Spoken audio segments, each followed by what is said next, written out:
겨울이 지나면 봄이 오지 않습니까? 죽은 것 같았던 나무들의 새로운 생명이 회복이 되죠. 매화꽃, 진달래꽃, 벚꽃, 겨울의 그 혹독함을 이겨냈다는 것을 자랑하듯이 아름다운 꽃들이 먼저 꽃을 피우게 됩니다. 그 힘들었던 시간들을 묵묵히 기다리다가 마침내 때가 되면 꽃을 피우잖아요. 누가 알려준 것도 아닌데 어떻게 그렇게 때를 알아서 피어나고 그렇게 아름답게 자태를 보이는지요. 전도서에서 하나님께서 모든 것을 지으시되 때를 따라 아름답게 하셨다라고 말씀하십니다. 하나님께서 때를 따라 아름답게 하셨다. 종말의 세상을 보게 되면 전쟁으로 무너지고 지진으로 흔들리고 기근으로 고통스러워하는 세상을 살아갑니다. 불법이 성하여서 사랑이 식어지고 서로 대적하고 미워하고, 그렇죠. 오늘 우리 사회에도 종말의 그런 징조들이 얼마나 확연한지요. 갈수록 미움이, 서로 갈등과 대립이 심해지는 그런 세상을 우리가 현실로 목격하고 경험하고 있습니다. 이런 종말의 징조의 가장 중요한 하나님의 주시는 메시지는 무엇인가요? 너희가 세워놓고 너희가 붙들고 너희가 지키려는 것들이 언젠가는 다 무너질 것이다. 영원히 존재하지 못한다. 그러나 거꾸로 반대로 영원한 하나님의 나라가 너희의 소망이 될 것을 말씀하고 계십니다. 언젠가 우리 곁을 우리가 지켰던 것들이 떠나가고 우리가 살았던 세상이 물러가게 되고, 그리고 우리는 새로운 하나님의 나라를 맞이할 것을 오늘 말씀하신 그 종말의 징조죠. 그런데 여러분, 겨울 같은 그러한 종말의 징조 가운데 봄에 핀 꽃과 같은 하나님의 소망의 말씀들이 곳곳에 숨어 있는 것이 오늘 주님의 말씀 속에 담겨 있습니다. 그렇게 종말에 두렵고 크고 놀라운 그러한 종말의 징조들이 가득한데 그 중에 하나님은 때마다 꽃과 같이 아름다운 말씀들을 심어 놓으셨습니다. 소망의 말씀들이죠. 지난주와 지지난주에 우리가 살폈습니다만 지지난주에는 어떤 소망을 주셨습니까? 이런 종말의 그런 징조 가운데 그러나 끝까지 견디는 자는 구원을 얻으리라. 아멘. 불법이 성해서 사람들의 마음속에 사랑이 식어지는 때에, 그러나 끝까지 말씀을 붙들고 말씀 가운데 살아가는 삶, 하나님 말씀 가운데 서게 되면 하나님을 사랑하고 다른 사람을 사랑하는 그 말씀의 정신이 우리 삶 속에 가슴을 뜨겁게 만들고, 그래서 끝까지 말씀으로 견디는 자는 구원을 얻으리라. 아멘 말씀하셨습니다. 첫 번째 주시는 종말의 소망이 되는 말씀이죠. 지난주에 주신 두 번째 소망의 말씀 무엇입니까? 그 날들을 감하지 아니하시면 모든 육체가 구원을 얻지 못할 것이다. 그렇죠? 모든 육체가 하나님의 환난 속에 다 멸망의 길을 갈 수밖에 없는데 소망이 되는 말씀이 있습니다. 그러나 택하신 자들을 위하여 그 날들을 감하시리라. 아멘. 택하신 사람들을 보면서 하나님이 그 택하신 사람들 때문에 모두가 멸망해서 피하여서 하나님께서 피할 길을 십자가를 통하여서 허락하실 것을 말씀합니다. 어쩌면 종말의 두려운 환난 속에 있는 말씀 가운데서 아름다운 꽃과 같은 말씀들이 담겨 있습니다. 오늘 세 번째 주시는 주님의 소망의 말씀은 무엇입니까? 오늘 다 읽지 않았지만 오늘 24장 후반부에 주신 소망의 말씀이 우리에게 던져지고 있습니다. 어떤 말씀이 34절 말씀입니다. 내가 진실로 너희에게 이르노니 이 세대가 지나가기 전에 이 일이 다 일어나리라. 종말에 경고하시면서 이 세대가 지나가기 전에 이 일이 다 이루어질 것이라고 말씀합니다. 과연 이 세대는 어떤 세대를 말씀하실까요? 예수님 당시의 세대를 말씀하실까? 아니면 특정한 세대를 말씀하실까? 아마도 소망의 말씀 속에서 주신 이 세대의 의미는 하나님의 예언이 성취를 기대하면서 믿음으로 사는 세대를 포함하고 그 세대를 의미합니다. 결국 믿음의 세대, 하나님 나라를 기다리는 세대, 하나님을 믿는 세대가 바로 이 세대의 소망이 되어서 이 소망의 믿음의 세대가 끝나기 전에 이 세상은 물러가고 하나님 나라가 성취될 것을 약속하시는 소망을 주고 계십니다. 마치 여러분 엘리야 시대에 바알에게 절하지 아니한 7,000명을 남겨두시지 종말의 시대 하나님께 충성하며 신실한 하나님의 백성으로 살아서 남아있는 믿음의 세대가 오늘 지나가기 전에 하나님께서 예언하신 말씀들이 이룰 것을 오늘 주께서 예언하고 계십니다. 오늘 주님은 종말에 대한 마지막 결론 부분에서 몇 가지 비유를 간단히 말씀하시면서 비유 속에 담겨있는 교훈을 통하여서 이 세대, 믿음의 세대가 어떻게 살아야 할지를 우리에게 가르쳐주고 계십니다. 첫 번째 비유는 32절에 나오는 무화과 나무의 비유를 배우라라는 말씀이죠. 무화과나무의 비유를 배우라. 무화과나무 비유는 무엇입니까? 그 가지가 연화해지고 잎사귀를 내면 여름이 가까운 줄을 아나니 너희 계절의 변화를 통해서 계절이 바뀌는 것을 알지 않느냐? 그처럼 너희가 세상의 징조를 보게 되면 그 징조를 통해서 계절이 바뀔 것을 너희가 알라고 하십니다. 어떤 계절인가요?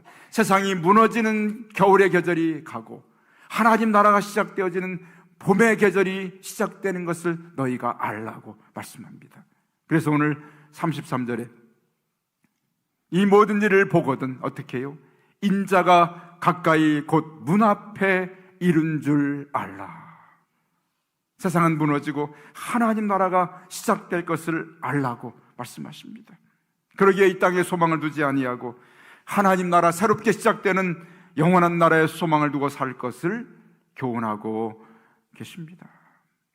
그렇습니다. 종말의 징조들은 우리에게 분명한 교훈을 줍니다. 자연의 변화를 통해서 계절의 변화를 느끼듯이 바로 하나님께서 이 땅에 모든 것들이 지나가고 무너지고 그리고 영원한 나라 하나님 나라가 시작될 것을 너희가 알 것을 말씀하고 계시지요. 두 번째 비유는 무엇입니까? 37절이지요. 노아의 때와 같이 인자의 임함도 그러하리라. 노아의 때를 주께서 비유로 말씀하십니다. 노아의 때는 어떤 때입니까? 오늘 38절에 홍수전에 노아가 방주에 들어가던 날까지 사람들이 먹고 마시고 장가가고 들고 시집가고 있었다고 말씀합니다.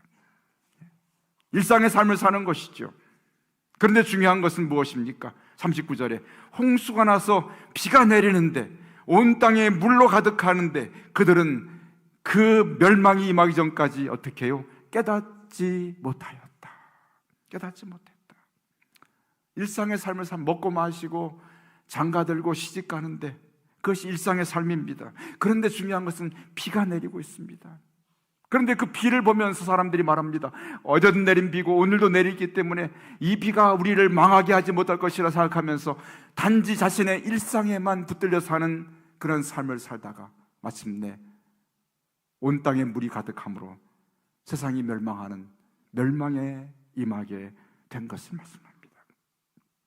비가 내려도 세상에 징조가 임하여도 일상 외에는 관심이 없습니다. 그런 삶에 대한 경고입니다. 세상이 무너질 것이라는 생각지 못합니다. 세상이 물로 잠길 것을 깨닫지 못하였습니다.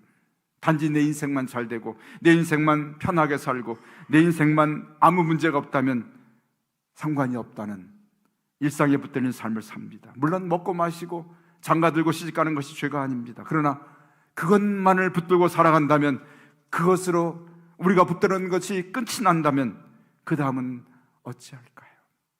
여러분, 우리가 매일 영위하고 있는 일상이 언젠가는 나의 개인에게서 끝날 때가 있습니다. 죽음이 그것을 빼앗아 갑니다. 주님의 종말이 우리의 것을 끝나게 만드는 날이 올 것입니다. 그렇기 때문에 우리 믿는 자들은 나의 지금 영위하고 있는 일상이 전부가 아닌 것을 알고 살아갑니다. 그렇기 때문에 일상에 매이지 않습니다. 그것이 끝난 날이 있기 때문입니다. 일상의 삶을 즐기는 것이 죄가 아닙니다. 그러나 그것이 전부라고 여기는 것이 우리의 어리석음인 것을 성경은 오늘 우리에게 교훈하고 있습니다. 일상이 전부인 사람은 일상의 삶을 통해서 그것이 부족하고 채워지지 않으면 원망하고 불평하며 감사를 잃어버립니다. 남보다 못한 생활, 남보다 이루지 못한 것을 오늘 알게 되면 거기서 삶의 불평과 절망을 느끼게 되죠. 그러나 오늘 나의 일상이 전부가 아니라 주님이 주신 약속의 나라와 그 말씀이 성취될 것을 바라보는 사람은 삶 속에 고난이 찾아와도 감사를 잃어버리지 아니하고 영원한 나라에 소망을 두는 삶을 살아가게 됩니다.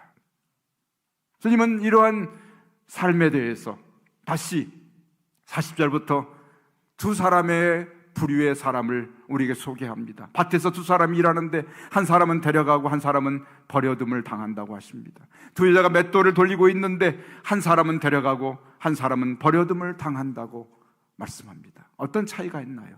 똑같이 삶을 삽니다. 밭에서 일을 합니다. 똑같이 맷돌을 갑니다. 그런데 한 사람은 일상에 매여 산 삶이고 한 사람은 영원한 나라가 있음을 바라보고 일상만이 전부인 것을 생각지 아니하고 하나님 나라 영원한 나라에 소망을 둔 자는 그 나라로 옮겨지는 것을 말씀하고 계신 줄로 믿습니다. 아멘. 그렇습니다.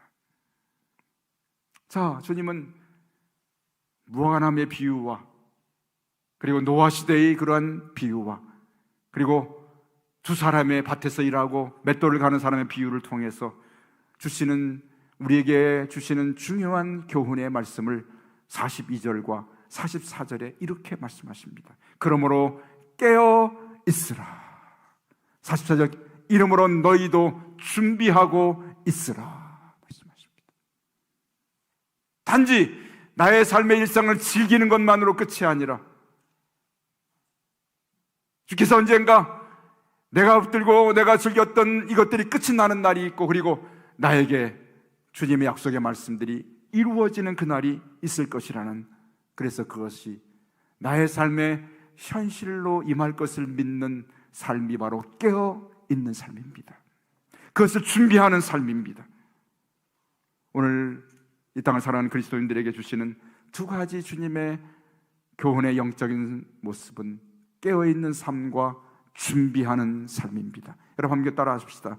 깨어있으라, 준비하며 살라, 준비하고 있으라. 깨어있고 준비하는 삶은 무엇입니까? 세상을 향한 하나님 말씀이 그대로 이루어질 것을 믿으면서 세상의 마지막을 마음에 두고 살아가는 삶입니다. 노아 시대 사람들은 주의 말씀이 이룰 것을 믿지 않았습니다. 마지막이 임할 것을 생각지 않았습니다. 그들은 잠들었던 삶이죠. 잠든 삶을 살았습니다. 노아는 깨어 있었습니다. 비가 오는 내리는 징조를 보면서 이것이 끝나겠구나, 세상이 끝나겠구나 하는 것을 그대로 믿었고, 하나님 말씀이 현실로 이룰 것을 믿었고, 그대로 되어질 것을 믿었고, 그래서 그 말씀에 깨어있는 삶을 살아갔습니다. 그래서 방주를 준비하는 삶을 살지 않았습니까? 몸은 이 땅에 살지만 그러나 영원한 날에 소망을 두는 삶, 깨어있는 자의 삶이요 준비하는 자의 삶인 것을 말씀하고 있습니다. 주님 오늘 마지막 교훈을 한 비유를 통해서 우리에게 전하고 계십니다. 오늘 읽은 본문 45절입니다. 두 종의 삶을 통해서 너희가 어떤 종의 삶을 살아야 할지를 교훈해 주는 바로 삶에 대한 교훈을 던지고 계십니다. 어쩌면 주님은 이와 같은 종말에 대한 교훈들을 계속해서 전해주시면서 단지 주님이 임하실 것을, 주의 나라가 오는 것을 기다림에서 종말을 말씀하신 것이 아닙니다. 기다림을 전부가 아니라 종말의 삶으로 우리를 이끄시기 위한 주님의 뜻이 오늘 종말의 마지막 결론에서 우리에게 전하여지고 있습니다. 깨어있고 준비하는 삶, 이런 삶을 사는 사람은 어떻게 살아야 할지를 삶으로 우리에게 45절부터 52절까지 교훈해 주고 계신 것을 보게 됩니다. 단지 주님의 다시 오신 재림을 기다리는 것이 전부가 아닙니다. 기다리라고 주신 말씀이 아닙니다. 여러분만이 기다림이 전부였다면 지난 2000년 동안 수많은 성도들이 주님의 재림을 기다리다가 재림을 맞이하지 못했습니다. 그러면 여러분, 재림의 교훈이 무슨 의미가 있습니까? 내 생애에 주님을 기다리다가 끝이 난다면 무슨 의미가 있습니까? 그러나 주님이 주신 진정한 재림의 진정한 교훈은 바로 기다림보다 더 중요한 것은 바로 깨어있고 준비하는 자의 삶을 사는 것입니다. 주님이 아직 임하지 않으셨지만 기다리고 깨어있는 삶, 준비하는 삶을 살았기 때문에 지금까지 주님의 재림을 기다리며 삶을 살아간 사람들의 그 인생은 결코 헛되지 않았던 것입니다. 어떤 삶을 살면서 기다리라고 하셨을까요? 45절 말씀 여러분 보시기 바랍니다. 충성되고 지혜 있는 종이 되라. 충성되고 지혜 있는 종이 되라고 말씀하십니다. 그 종은 어떤 모습인가요? 반대로 여러분 비교되는 악한 종이 있습니다. 악한 종의 모습은 무엇이? 48절. 만일 그 악한 종이 마음에 생각하기를, 첫 번째 주인이 더디에 오리라, 두 번째 동료들을 때리고, 세 번째 술 친구들과 더불어 먹고 마시는 악한 종의 모습을 주님은 보여주십니다. 악한 종은 어떤 특징을 가지고 있습니까? 세 가지 특징이 주인이 늦게 온다고 생각합니다. 마치 자신이 주인이 된 양 자신의 맡겨진 일을 자신의 뜻대로 살아가려 합니다. 다른 종들을 때립니다. 세상에서 군림하는 모습이지요. 술꾼들과 술을 마십니다. 세속적인 향락에 취하여 살아가는 모습이고 이웃과의 관계를 깨트리는 삶의 모습을 보여주고 있습니다. 주님의 재림을 준비하는 듯하지만, 기다리는 듯하지만, 그러나 사실은 자신이 인생의 주인이 되어서 다른 사람의 위에 서서 군림하려 하고 세상 향락에 취하여 살아가는 그러한 주님의 다시 오심을 준비하지 않는 삶에 대해서 생각하지 않은 날, 알지 못하는 시각에 그 주인이 임하여서 그를 엄히 때리고 벌에 처하리니 거기서 슬피 울며 이를 갈 것이라고 경고하고 계십니다. 그러면 오늘 중요한 마지막으로, 오늘 우리 믿는 자, 믿음의 세대, 하나님의 세대는 어떻게 살아야 할지, 단지 종말을 주님의 재림을 기다림만이 아니라 충성되고 지혜 있는 종의 삶을 살아야 할 텐데 45절 말씀 여러분 같이 눈을 크게 뜨고 봐야 되겠습니다. 주인에게 그 집 사람들을 맡아 때를 따라 양식을 나눠줄 자가 누구냐. 주님이 오늘 45절의 삶의 모습을 우리에게 찾아보기를 원하고 계십니다. 어떤 모습인가요? 충성되고 지혜 있는 종의 모습이라고 말씀하십니다. 충성되다는 말씀은 주인에게 약속한 맹세한 대로 꾸준히 그 약속을 변치 않는 사람의 모습이 충성됩니다. 지혜롭다는 이야기는 생각을 깊이 하면서 세상에 치우치지 아니하는 삶을 살아가는 사람이 지혜로운 종의 모습이지요. 주님은 우리에게 기대하는 주님의 모습, 우리의 모습은 충성되고 지혜 있는 종이 되어달라고 말씀하고 계십니다. 종말을 살아가는 우리에게 충성되고 지혜 있는 종이 되어달라. 그 모습은 무엇입니까? 주인이 나에게 맡겨진 사명, 그 집 사람들을 맡아 양식을 나눠줄 자가 누구냐? 너에게 사람들을 맡겼는데 그들에게 양식을 나눠주는 청지기의 삶을 살라고 말씀합니다. 그 사명을 살아가는 모습이 무엇이라고요? 때를 따라 양식을 나눠주는 바로 종의 모습이요, 청지기의 모습을 주님이 우리에게 기대하고 계십니다. 악한 종은 자신의 청지기됨을 즐겼습니다. 그리고 사명은 외면해버렸습니다. 물론 우리가 인생을 살아가면서 삶을 즐길 필요는 있습니다. 그러나 사명을 외면한 즐기면 오늘 악한 종의 모습을 벗어나지 못할 것입니다. 오늘 사명을 받은 충성되고 지혜로운 종의 모습이 저와 여러분 모습이 되어야 할 텐데 어떻게 사명을 받고 충성되이 지혜로운 삶을 살아갈 수 있을까요? 오늘 45절에 답을 다 주고 있습니다. 맡은 사람들에게 양식을 나눠주라고 말씀하십니다. 너에게 맡은 사람들에게, 굶주린 사람에게 양식을 나눠줘라. 그것도 때를 따라 양식을 나눠줄 것을 말씀합니다. 여러분, 우리가 양식을 나눠준다는 것은 결코 쉬운 일이 아닙니다. 그렇죠? 게으르면, 그 집에 있는, 양식을 나눠준 사람이 게으르면 집에 있는 사람들이 줄이게 됩니다. 굶주리게 되죠. 우리 여러분들이 살아오면서 평생 동안 우리 여자분들, 여성분들 참 고생 많이 하셨어요. 때를 따라서 식구들에게 양식을 나누느라고 얼마나 고생하셨습니까? 그렇잖아요. 그래서 세상에 빨리 오는 게 끼니잖아요. 그렇죠? 아침 먹고 돌아서면 점심시간이에요. 돌아왔으면 저녁시간이에요. 하나님이 좀 창조를 잘못하셨다면 이겁니다.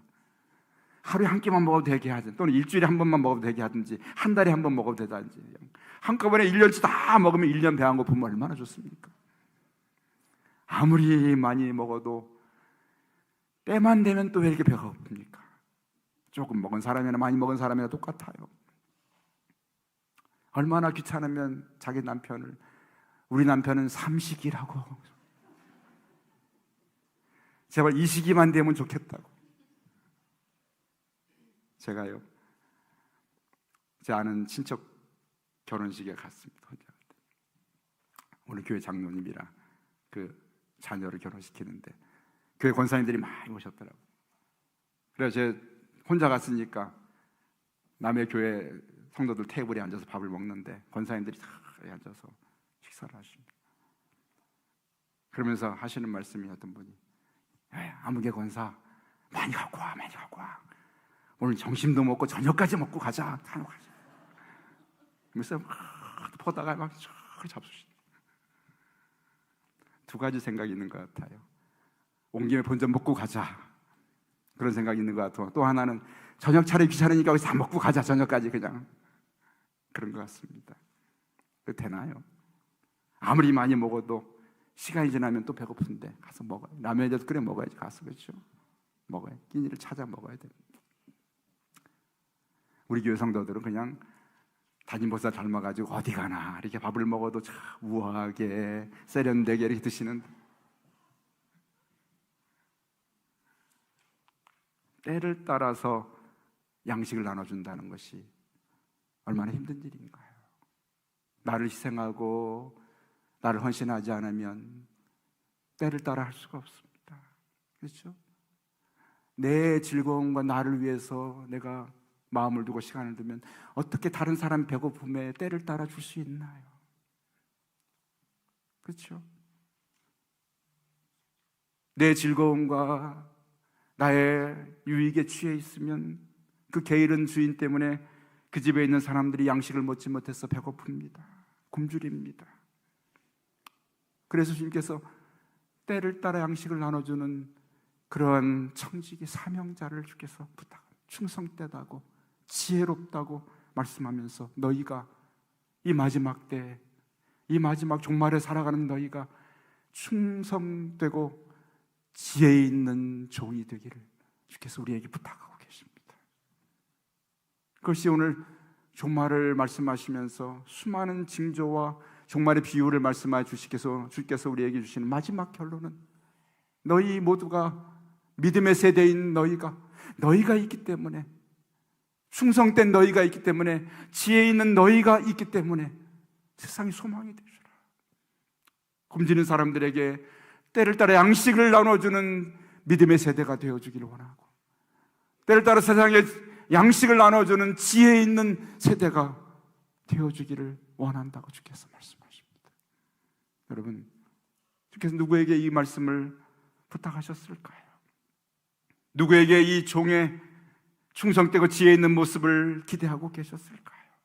바로 주님 마지막 이 세대의 희망인 택한 백성이요, 끝까지 오늘 식어지는 사랑과 불법이 성한 세대에서 끝까지 견디면서 구원을 이루는 바로 믿는 그리스도인들의 모인 공동체인 교회를 향한 주님의 기대와 소망이 말씀 속에 담겨 있지 않았겠습니까?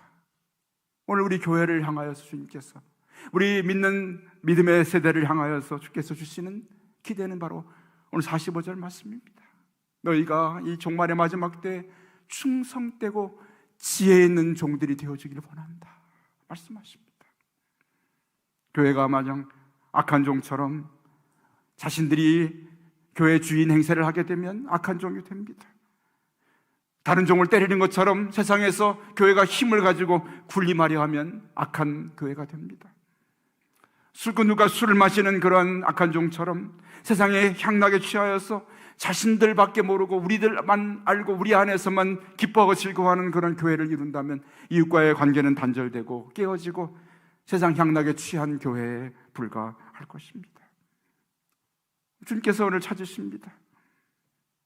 너의 삶을 즐길 자로 우리를 부름이 아니라 예수 그리스도의 생명의 말씀, 하나님 말씀을 나눠주고 예수 그리스도의 생명을 나눠주는 교회로, 모든 수단과 통로를 통하여 세상에 생명을 공급하는 교회로, 양식을 공급하는 교회로 우리 교회 공동체가 이 마지막 때에 서 있기를 주께서 기대하고 계신 줄로 믿습니다.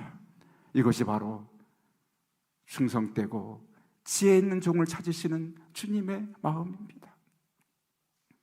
지금도 세상에 수많은 사람들이 주인이 우리에게 맡기신 그러한 양식을 기대하면서 이것을 얻어먹으면서 굶주림을 면하기를 원하는 세상을 우리가 바라봅니다.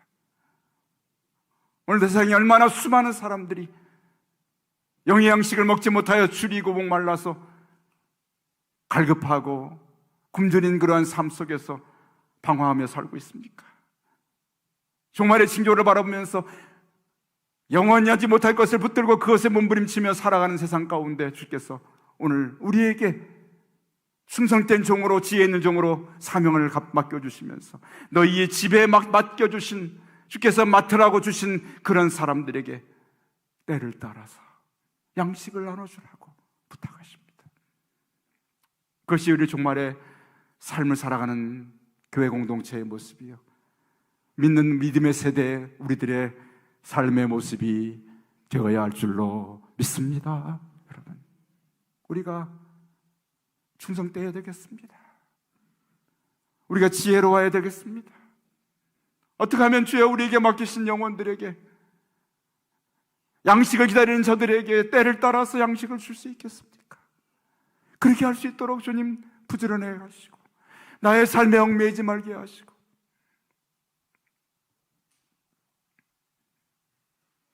나의 삶의 즐거움만을 바라보지 아니하고 주께서 맡기신 사명 때문에 때로는 나의 삶을 때로는 내려놓고 나의 즐거움을 뒤로 하고 때를 따라서 양식을 나눠주는 충성된 교회의 모습과 믿음의 세대의 모습을 주님 오늘 잃어버리지 않는 우리들이 되게 하여 주옵소서.